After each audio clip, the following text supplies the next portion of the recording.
Assalamualaikum warahmatullahi wabarakatuh. Sebelumnya, perkenalkan nama saya Selvia Nadila. Saya merupakan salah satu mahasiswi dari Institut Agama Islam Nusantara Asyidikiyah, Program Studi Manajemen Pendidikan Islam semester 6. Sebelumnya, kepada yang terhormat Ustadz Dr. Darul Abror MPD, selaku dosen pengampu mata kuliah Kebijakan Pendidikan.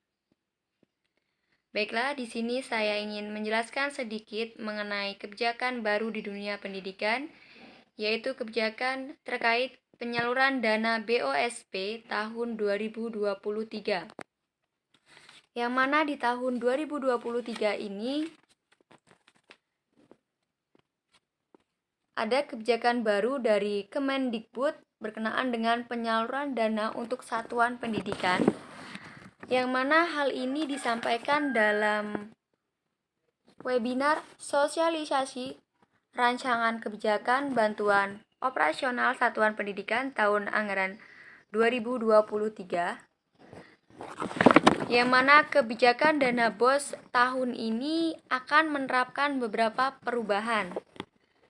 Salah satunya yaitu Permendikbud menetapkan tahun ini penyaluran dana BOS hanya dilakukan melalui 2 tahapan saja.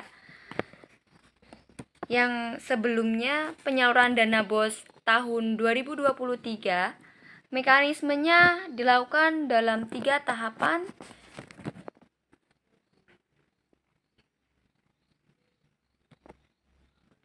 yakni tahapan pertama sebesar 30%, tahapan kedua sebesar 40%, dan tahapan ketiga sebesar 30%.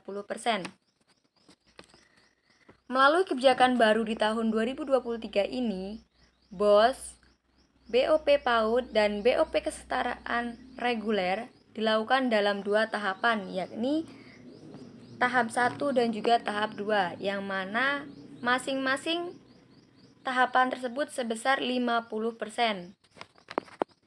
Dengan dipersingkatnya tahapan penyaluran dana BOS, diharapkan tentunya dana BOS tersebut bisa lebih cepat digunakan untuk keperluan sekolah, sehingga kegiatan guru dan murid menjadi lebih baik lagi.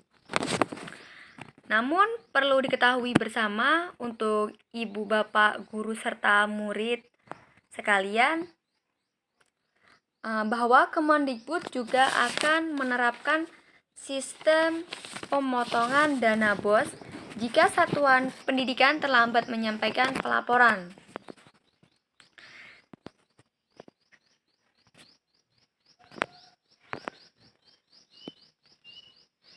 Sebagaimana dijelaskan dalam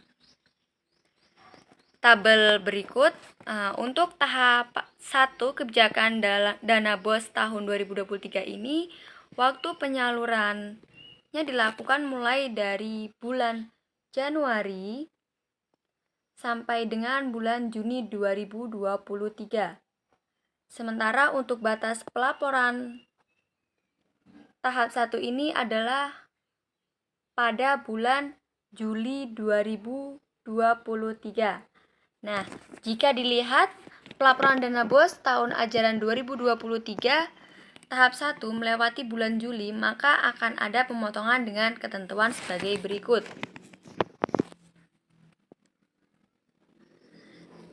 Jika pelaporan dana BOS tahun ajaran 2023 tahap 1 melewati bulan Juli, maka akan ada pemotongan dengan ketentuan sebagai berikut.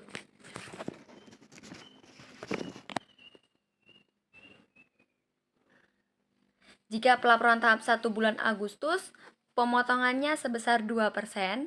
Jika di bulan September, pemotongannya sebesar 3%.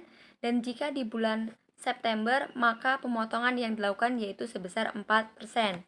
Jadi dari sini dapat kita pahami bahwasanya semakin lama keterlambatan pelaporan, maka akan semakin besar persentase pemotongan dana BOS yang diketahui hingga 4%. Hal ini dilakukan Kemendikbud agar sekolah lebih tepat waktu dalam pelaporan dana BOS. Nah, kemudian untuk tahap kedua, rekomendasi dalam dana BOS dimulai pada bulan Juli hingga bulan Oktober tahun 2023. Sementara untuk pelaporan tahap 2 maksimal yaitu pada bulan Januari 2024. Bisa kita lihat bersama di tabel. Nah, untuk pelaporan dana BOS tahap 2 ini melewati bulan Januari 2024, maka akan ada pemotongan dengan ketentuan sebagai berikut. Yaitu jika pelaporan tahap kedua di bulan Februari, maka dilakukan pemotongan sebesar 2%. Jika dilakukan bulan Maret, maka sebesar 3%. Dan jika dilakukan pada bulan April, Mei, dan Juni, maka pemotongan dilakukan sebesar 4%. Jadi, begitulah penjelasan terkait kebijakan dana BOS di tahun 2023 ini, yang perlu dipahami dan dimengerti oleh seluruh tenaga pendidikan dan kependidikan agar dapat menyampaikan pelaporan dengan waktu yang ditetapkan sehingga tepat waktu sehingga tidak terjadi pemotongan dana BOS pada satuan pendidikan. Baiklah, mungkin itu saja yang dapat saya sampaikan. Semoga video ini dapat bermanfaat. Kurang dan lebihnya saya mohon maaf. Sebelum saya tutup, saya ingin menyampaikan sedikit kesan serta pesan saya terkait mata kuliah kebijakan pendidikan ini. Untuk mata kuliah kebijakan pendidikan semester ini sangat berkesan bagi saya. Karena apa? Karena menurut saya mata kuliah ini sangat menarik, terutama bagi kita calon-calon pimpinan dalam suatu lembaga pendidikan. Kita juga perlu memahami dan perlu mengerti lebih detail mengenai bagaimana cara menentukan kebijakan pendidikan dan apa sih kebijakan pendidikan tersebut. Melalui Dr. Darul Abror MPD, saya dapat memahami mengenai kebijakan pendidikan. Mungkin itu saja yang dapat saya sampaikan. Kurang dan lebihnya saya mohon maaf. Akhirul kalam, saya akhiri.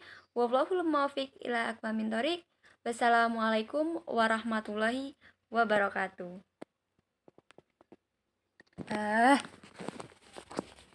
Kak aku tekne.